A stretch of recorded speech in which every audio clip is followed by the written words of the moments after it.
It was a crisp Tuesday morning in the heart of the city when Officer Daniel Reed began his shift. The early sun cast long shadows across the streets as he grabbed his coffee, the warmth briefly lifting his mood. Today, like any other, felt predictable. He wasn't expecting anything unusual, just the routine patrols, the occasional traffic stop, and the paperwork that always seemed to pile up. His uniform was crisp, his demeanor professional, but there was a weight to his shoulders, something he couldn't shake off. Lately, it felt like the city was changing, and not necessarily for the better. Reed couldn't explain it, but something was different in the air. The tension, the growing unrest, it gnawed at him quietly, just beneath the surface. But today, he wasn't thinking about that. Today, he was focused on his duties, hoping for a quiet shift. Meanwhile, General Marcus Wallace, a decorated U.S. Army officer, was wrapping up a high-stakes meeting with senior officials in the nearby building. His days were often filled with strategic plans, training sessions, and the never-ending responsibilities that came with leading men and women in uniform. But today was different. Today, he felt the weight of the years behind him. He was no stranger to challenges, but there was something that had been eating at him for a while. It wasn't the pressure of his job, it was the pressure of living in a world where people seemed to constantly question the color of his skin before they ever considered his accomplishments. As he exited the building and walked down the street, he mentally prepared himself for another day of navigating the world as a black man in a position of authority. His reputation as a general was well established, but that didn't always protect him from the casual prejudice that others carried with them. He didn't let it bother him much, but today, his mind wandered. He didn't notice the police car parked a few feet ahead, or the officer sitting behind the wheel, scanning the area with the practiced eye of someone who had seen it all. Officer Reed had been watching the street for a while, keeping an eye out for suspicious activity in a neighborhood that had seen its share of crime. The cafe across the street was busy, as it usually was, with people chatting over coffee and pastries, unaware of the tense exchange that was about to unfold.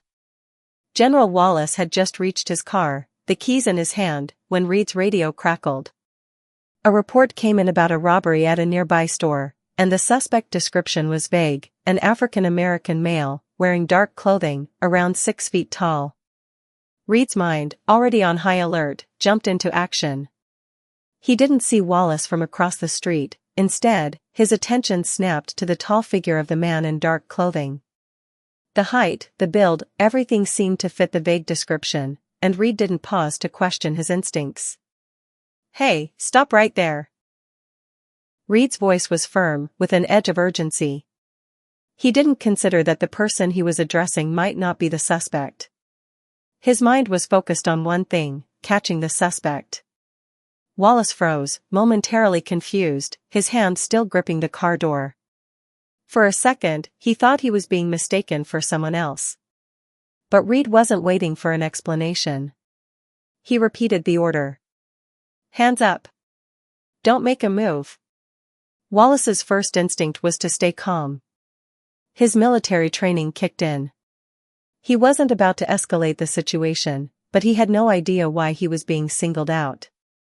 His eyes narrowed slightly, scanning the officer. "What's this about, officer?" he asked, keeping his voice steady. There was no aggression in his tone, just a quiet confusion that would have been evident to anyone who knew him. But Reed wasn't hearing it. His mind was racing, too many reports, too many assumptions about what might be happening in this neighborhood. He saw a man in dark clothing, tall and imposing, and he didn't take the time to question whether he had the right person.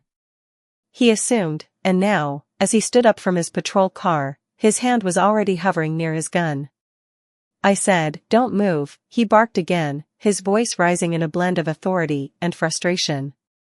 The people nearby began to notice the exchange, and a crowd started to form. Wallace's mind raced. Was this really happening? Was he really being treated this way, in broad daylight, with people watching? He had seen worse in his time, but this? This was different. He knew how this scene could play out. He had seen enough to know that this wasn't just a misunderstanding.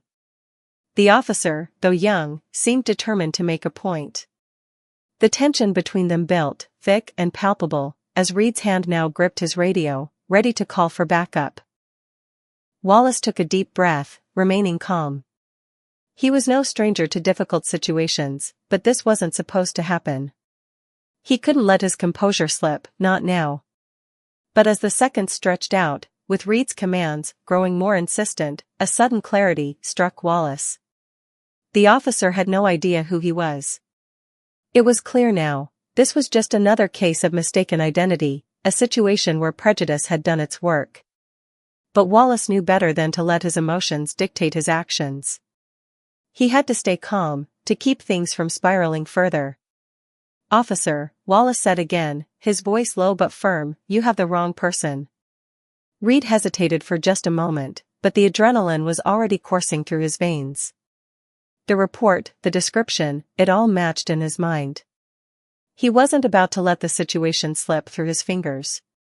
But there was something in Wallace's eyes, something that made him pause, even if just for an instant. The general was taller, commanding, but there was also a hint of calm strength that Reed couldn't ignore. Still, Reed pressed forward, his hands now fully outstretched, ready to detain Wallace. "What's your name, sir?" Reed demanded, his voice tight with the tension of the moment. Wallace didn't flinch. "General Marcus Wallace," he replied, his words steady, each syllable a quiet declaration of authority. But Reed wasn't listening. He was still caught in his own rush, not registering the magnitude of the name. The seconds stretched out, and the sound of approaching sirens filled the air. But in that brief moment, neither man knew what was coming next. The crowd had grown, and now there was no turning back. Wallace stood there, a calm center in the midst of chaos, and Reed, for the first time, began to wonder if he had made a colossal mistake. The situation grew more tense by the second. As the crowd around them started to swell, murmurs and whispers filled the air. Passers-by had stopped to watch, some pulling out their phones, ready to capture what was unfolding. Officer Reed stood there, his hand still gripping his radio, his mind racing but his body locked in place, still focused on the man in front of him. General Wallace, meanwhile, stood still and composed, his eyes never leaving Reed's. The calmness in Wallace's demeanor was disarming. He wasn't showing fear, just a quiet strength that Reed couldn't ignore. But the officer's mind was still clouded with the description he had received, a tall, black man, in dark clothing, and a robbery suspect. That was all he had to go on. And now, standing face to face with a man he couldn't place, he felt a creeping anxiety, a sense that something was terribly wrong. "Step away from the car, now," Reed commanded again, his voice a little shakier this time. His grip on his gun tightened involuntarily as he stepped forward. He needed to assert control, needed to make sure the situation didn't escalate further. The last thing he wanted was to lose control of this moment. But the more he looked at Wallace, the more his gut told him something wasn't right. The military posture, the way Wallace carried himself, it was too measured, too deliberate to be that of someone who had just committed a crime. But Reed couldn't let himself waver. He had to follow procedure. Wallace's gaze never faltered. He remained rooted in place, trying to gauge the officer's movements. "I'm not going anywhere, officer. I don't know what you think is happening here, but you have the wrong person." His voice was steady, but the edge of frustration crept in, his patience thinning. He wasn't sure what he expected, but he knew that his status as a U.S. Army general should have meant something in this moment. It should have afforded him respect and understanding. But instead, he was facing a man who hadn't bothered to do his due diligence, who had rushed to a conclusion and now was treating him like a criminal. Reed's mind was working overtime, trying to piece together what was happening. He had no idea who this man was. General Marcus Wallace's name meant nothing to him in that moment. All he saw was a potential suspect, a threat to the safety of his community. And the urgency in Reed's mind told him that he couldn't afford to make any mistakes. He had seen too many incidents where hesitation had led to disaster. And what could he do to make sure this never happened again? The days following the encounter between Officer Reed and General Wallace weighed heavily on both men, though in very different ways. For Reed, the guilt settled in like a cold weight that refused to lift. He couldn't stop replaying the moment in his mind, over and over again. The way Wallace had stood there, composed and unyielding, the quiet disappointment in his voice when he revealed his identity, it haunted him. He had made a mistake, but it wasn't just any mistake. It was a mistake that spoke to something deeper, something that Reed had never fully confronted before, his own assumptions.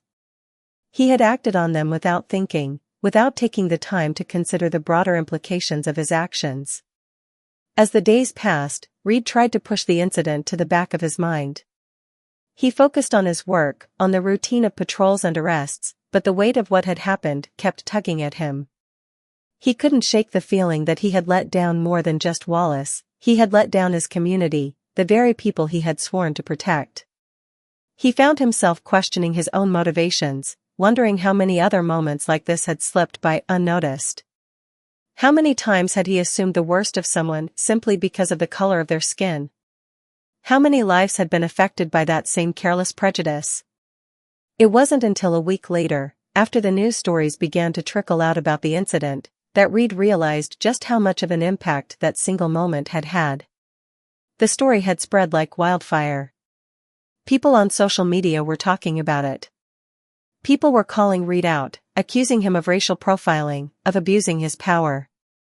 Some said he had acted out of fear, others said he had acted out of bias, and still others questioned whether he would have treated a white man the same way. Reed had seen all of this, and while some of it was more vitriol than truth, there was no denying the larger conversation that had been sparked. This wasn't just about one officer making a mistake, it was about a system that had failed to address issues of racism, prejudice, and trust in communities. Reed knew that the attention he was getting wasn't going to die down anytime soon. He had been called in for questioning by his department, asked to explain his actions, his thought process, everything that had led to that moment with Wallace. At first, Reed tried to defend himself, insisting that he had simply been following protocol, that he had been responding to a report and that he hadn't meant to harm anyone. But as the words left his mouth, he could see that they felt hollow. The more he tried to justify himself, the more he realized that the situation wasn't as simple as he had initially thought. There were layers to this that went beyond what he had done in that moment. And that was when Reed was hit with the realization that truly changed everything. As he sat in that small office, facing the internal affairs investigator, he started to understand something crucial. This wasn't about one mistake. This was about a pattern of behavior that had been ingrained in him and so many others for years. This wasn't just a problem in his city, it was a problem everywhere. Racial profiling, biased policing, the distrust between law enforcement and communities of color, it was all part of a system that had been built over decades. It wasn't going to be fixed by a simple apology or a few words of regret. It was going to take something much bigger than that.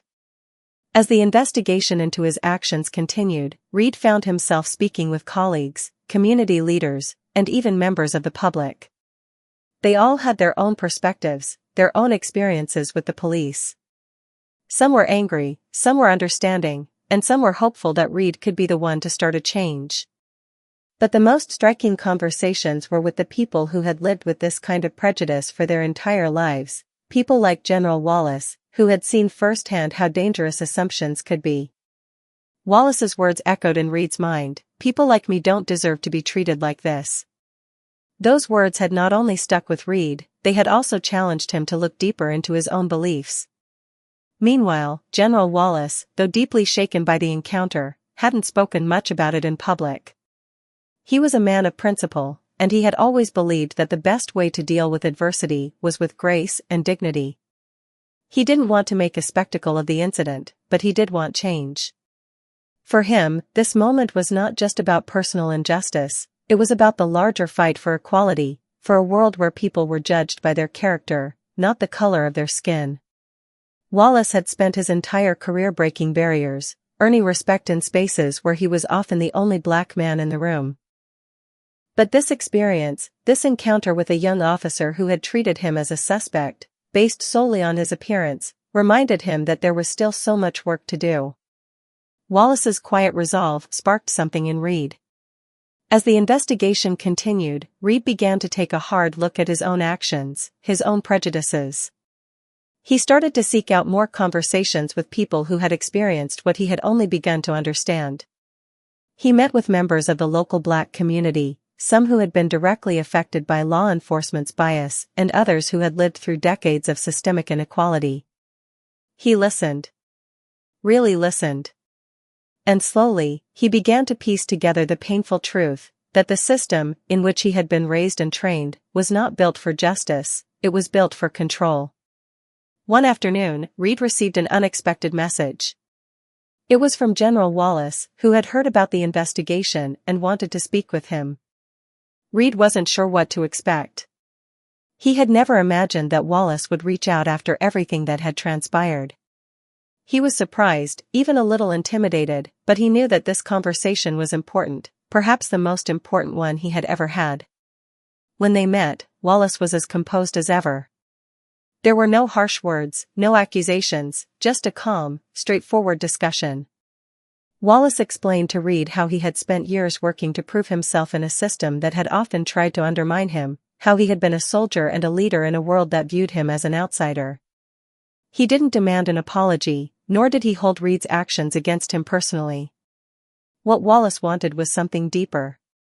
He wanted Reed to understand the larger picture, to see that this wasn't just about one officer's mistake, it was about the way systems of power operated, the way individuals were treated based on their race, their background, and their perceived status.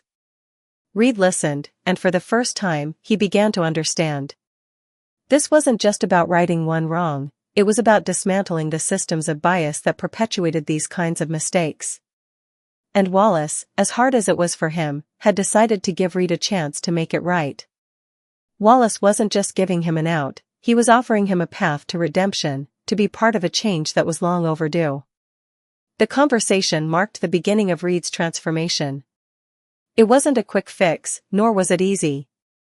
But with each passing day, Reed grew more committed to becoming the kind of officer who didn't just enforce the law, but understood the people he was meant to serve. He knew that the road ahead was long, but for the first time, he felt like he was on the right path. And perhaps, just perhaps, he could become part of the solution. The transformation wasn't immediate, and it certainly wasn't easy for Officer Reed. As the weeks turned into months, he found himself wrestling with the weight of his previous actions.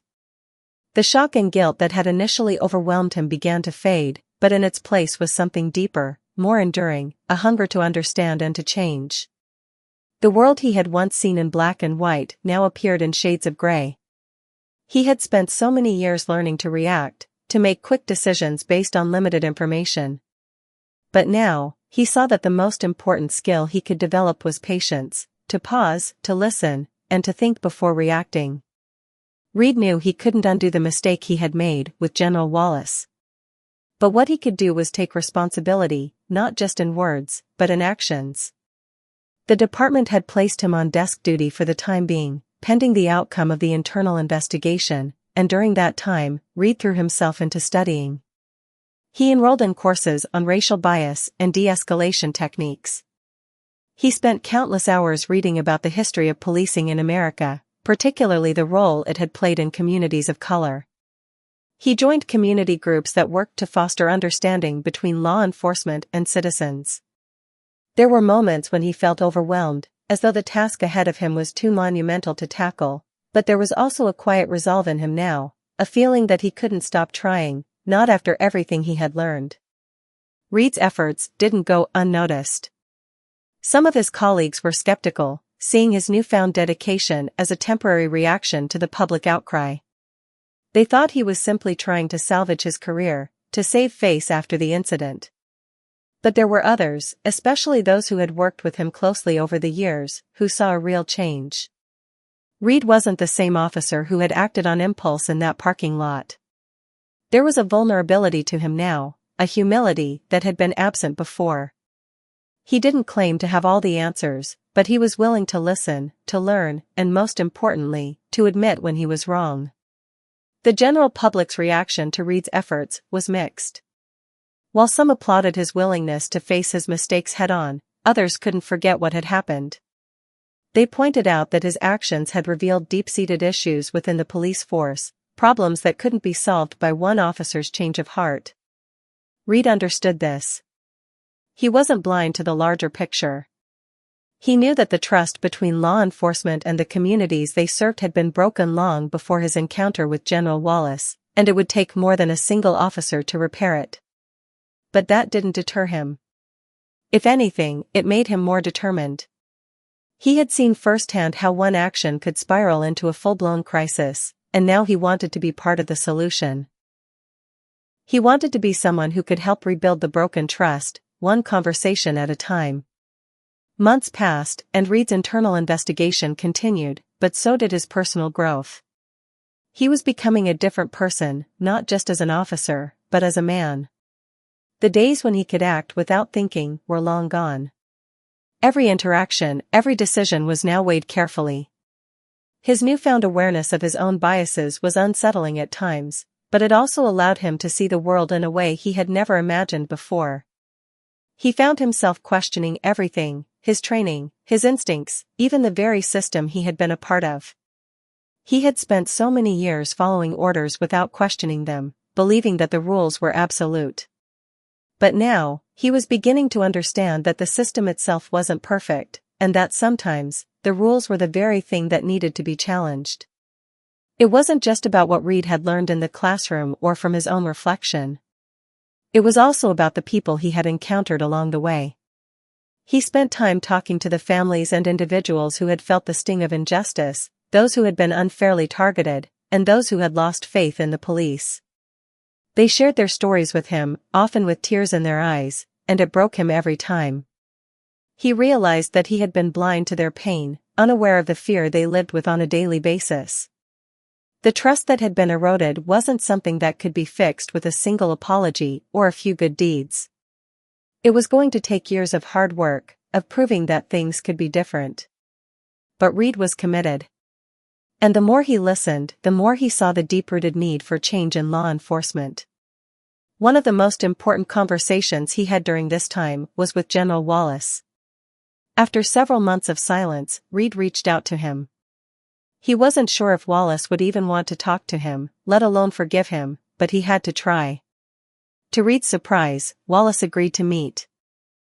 When they sat down together, the tension between them was palpable, but there was also a quiet understanding. Reed had done the work to educate himself, to reflect on his actions, and he was ready to apologize, not just for what he had done to Wallace, but for the larger system that had enabled such actions to happen in the first place. He told Wallace how he had come to understand the deep issues that plagued law enforcement and how he was committed to being part of the solution. It wasn't easy, and Reed didn't expect Wallace to forgive him immediately, but he had to say it. For the first time in a long while, Reed felt truly vulnerable. He was laying himself bare, asking for redemption not just from Wallace, but from himself. Wallace listened quietly. He didn't interrupt or speak immediately, instead taking the time to process what Reed had said. When he finally spoke, his words were measured but kind. "I've been in your shoes," he said. "I've had to make decisions without knowing the full picture. I've been on the receiving end of bad decisions, too. But it's not enough to just acknowledge the mistakes. You've got to be willing to keep doing the work, even when it's uncomfortable." Wallace paused, his gaze steady. "It's not about one mistake, Reed. It's about every day that comes after that. Are you willing to do the work every single day?" Reed nodded, his throat tight. He didn't have all the answers, but in that moment, he knew he was ready to face whatever came next. He wasn't looking for forgiveness, but rather a way forward, one where he could become a better officer, a better person, and, ultimately, a part of the solution. Over time, Reed's actions began to speak louder than his words. He started advocating for changes within his department, pushing for better community engagement and more thorough training on racial bias. He worked with local leaders to bridge the divide between law enforcement and the community, making sure that every voice was heard, especially those who had been historically silenced. The journey was long and difficult, but Reed remained committed to being a force for change. He knew that the path ahead would be challenging, but he was no longer the man he once was. And with every step forward, he knew he was moving closer to the person he wanted to be. For General Wallace, it was still too early to tell if Reed's transformation was genuine or just a reaction to the fallout from the incident. But he saw the effort, the commitment in Reed's eyes. He knew that change couldn't happen overnight, but it had to start somewhere. And if Reed was willing to do the hard work, then maybe, just maybe, he could help make a difference. For Wallace, that was enough. As they parted ways that day, he didn't offer forgiveness, but he did offer something just as important: hope. Hope that, together, they could help make the world just a little bit better. As months passed, Officer Reed continued his efforts to integrate what he had learned into his daily work, but the road to redemption was anything but smooth. There were days when he felt like he was swimming against a current, struggling to make any real impact. Some of his colleagues, especially those who had been skeptical of his transformation, openly mocked his attempts to engage in community outreach. "You can't change the system," one older officer had scoffed during a break in the locker room. "It's been this way for decades. It's just the way things are." The cynicism in his voice stung, but Reed didn't let it deter him. He knew the work would be difficult, but he also knew it had to be done. In the weeks that followed, Reed found himself at the heart of several tense situations. He responded to calls in communities where mistrust of law enforcement ran deep. In some instances, he saw the hesitation and fear in people's eyes as they saw his uniform. The same people who had once looked to officers for protection now saw them as a threat. He could understand why. He had been part of that system, the system that, for far too long, had failed these communities. It wasn't just about one mistake anymore, it was about the decades of pain, injustice, and fear that had been built up. But in those moments, when he stood before people whose lives had been marred by inequality, he understood something crucial: his work, his efforts to change, weren't about appeasing others or earning praise. They were about making sure that the people in front of him didn't feel the same way he had made General Wallace feel, like they were less than human, like their lives didn't matter. When they sat down together, the tension between them was palpable, but there was also a quiet understanding. Reed had done the work to educate himself, to reflect on his actions, and he was ready to apologize, not just for what he had done to Wallace, but for the larger system that had enabled such actions to happen in the first place. He told Wallace how he had come to understand the deep issues that plagued law enforcement and how he was committed to being part of the solution. It wasn't easy, and Reed didn't expect Wallace to forgive him immediately, but he had to say it. For the first time in a long while, Reed felt truly vulnerable.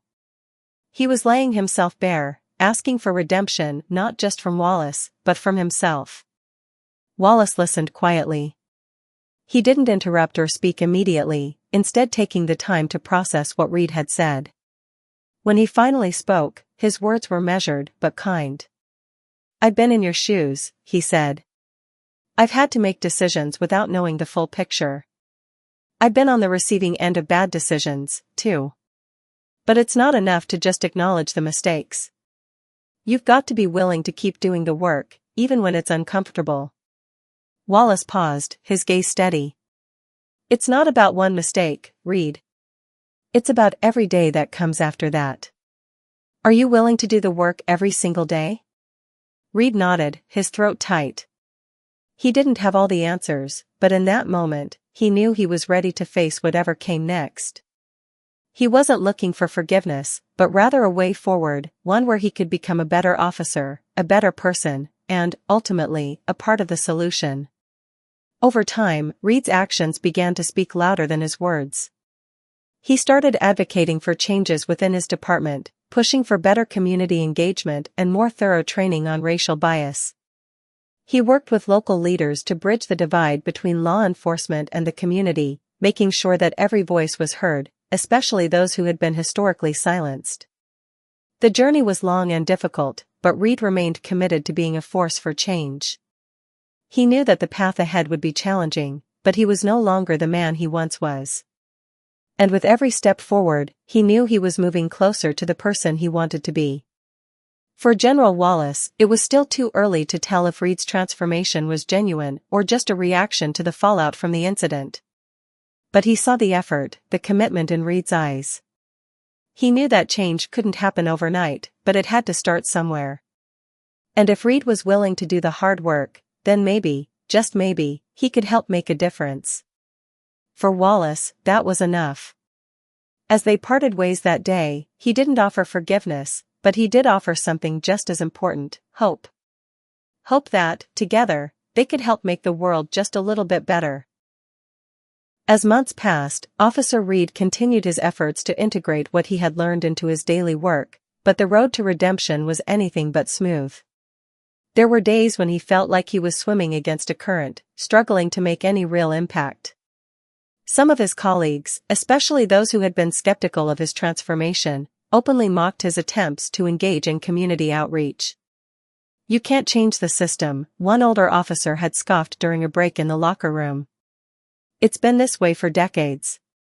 It's just the way things are." The cynicism in his voice stung, but Reed didn't let it deter him. He knew the work would be difficult, but he also knew it had to be done. In the weeks that followed, Reed found himself at the heart of several tense situations. He responded to calls in communities where mistrust of law enforcement ran deep. In some instances, he saw the hesitation and fear in people's eyes as they saw his uniform. The same people who had once looked to officers for protection now saw them as a threat. He could understand why. He had been part of that system, the system that, for far too long, had failed these communities. It wasn't just about one mistake anymore, it was about the decades of pain, injustice, and fear that had been built up. But in those moments one night, after a particularly difficult shift, Reed found himself sitting at the kitchen table in his small apartment, staring at the paperwork that needed to be filed before the morning. The shift had been tense, and he'd barely made it through without another altercation. He knew he had made progress, but it often felt like a drop in the ocean compared to the changes that needed. When he stood before people whose lives had been marred by inequality, he understood something crucial: his work, his efforts to change, weren't about appeasing others or earning praise. He had worked so hard to be part of the solution, but now, in the face of growing anger, he had to navigate a new set of challenges. Should he stand by the department, protect his fellow officers, and defend the status quo, or should he continue to push for change, even if it meant standing apart from his own colleagues? The night of the protest, Reed found himself standing at the edge of the crowd, unsure of how to act. The situation was escalating fast, with protesters chanting and throwing objects at the line of officers. In that moment, Reed made a decision. He approached the front line, where the most volatile protests were occurring. He took off his helmet, exposing his face to the crowd. "I'm Officer Reed," he shouted, his voice carrying over the noise. "I'm here to listen, not to fight. I want to hear what you have to say. Tell me what we can do to make things right."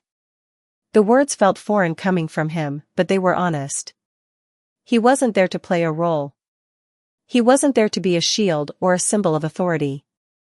He was there as a person, someone who had made mistakes, who had learned, and who was willing to learn more.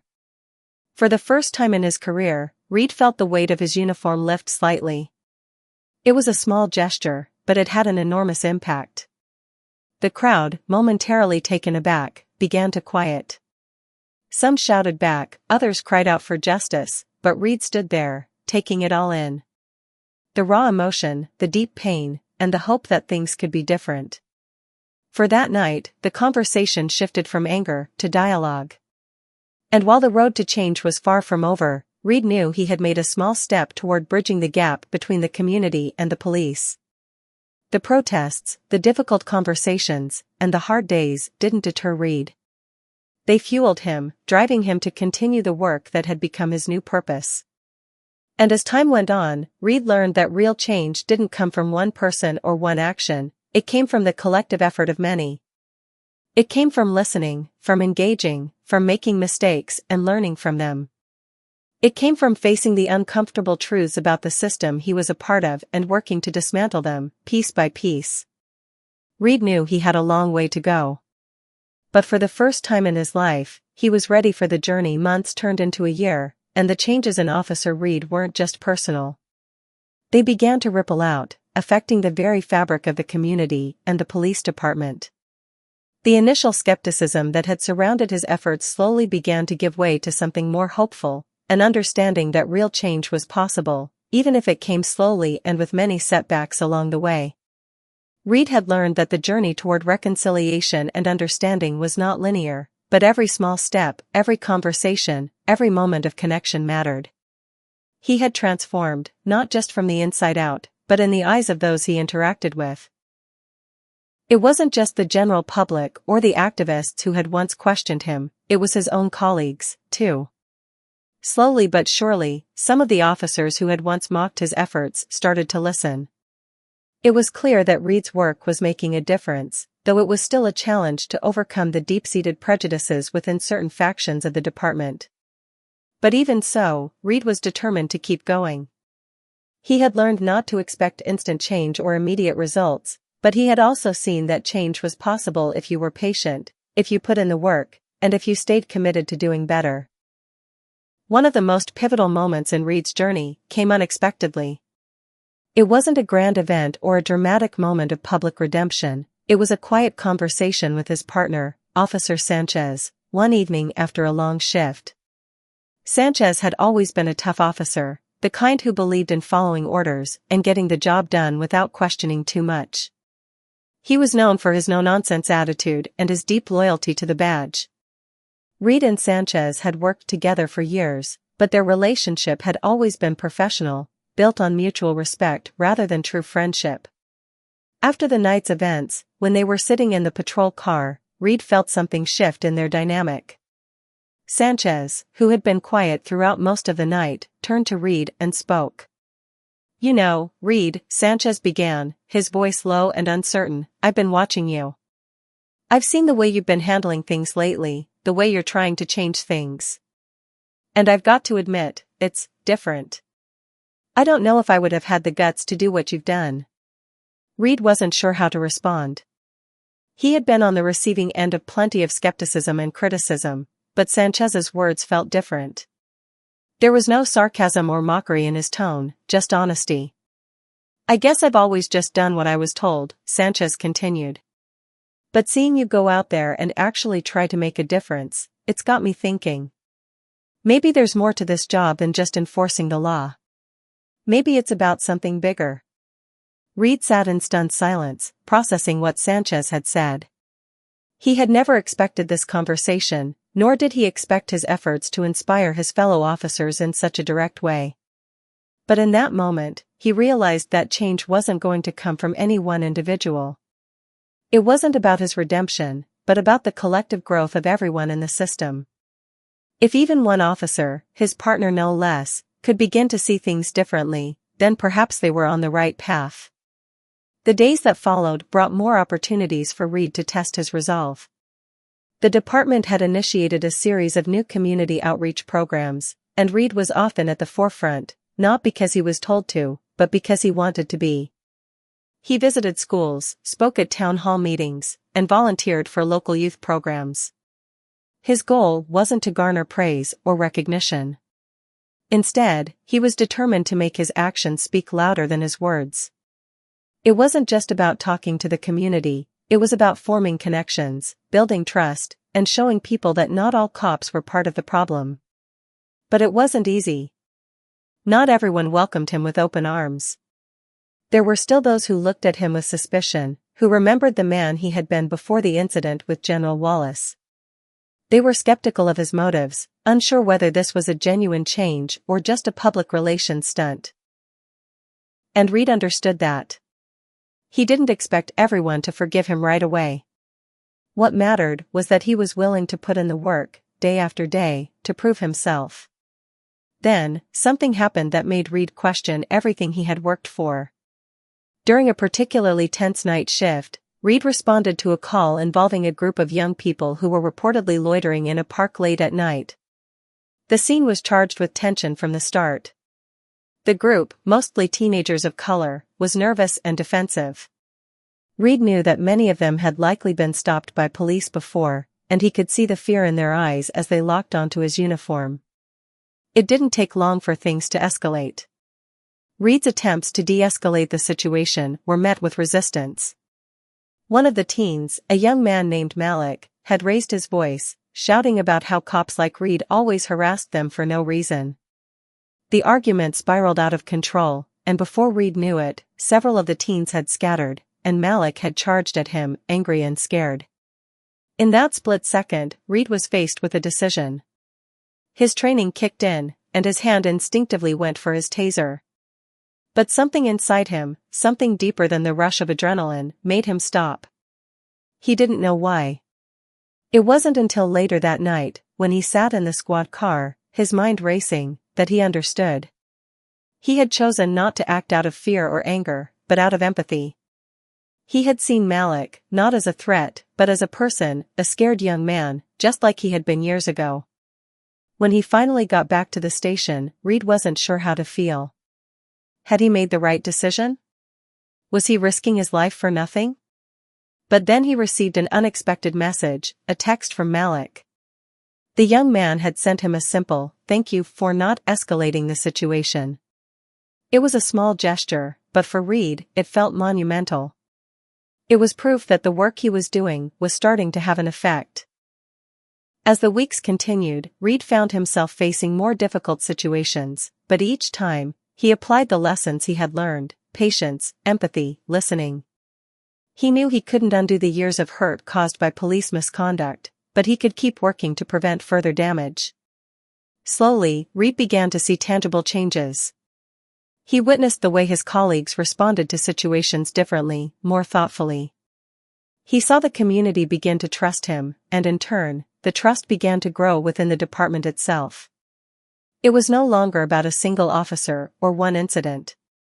It was about a cultural shift, a long and challenging journey that was far from over.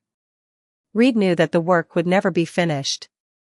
There would always be new challenges, new obstacles, and new mistakes to learn from. But for the first time, he was confident that the direction was the right one. The community had begun to see him differently, and perhaps even more importantly, he had begun to see the world differently. And as he looked ahead, he knew that he was no longer the officer who had made a rash decision in a parking lot. He was someone who had learned, who had grown, and who would continue to grow, for himself, for the people he served, and for the community that had shown him what real change could look like. The journey wasn't over. But Reed, more than ever, was ready to keep walking it, one step at a time.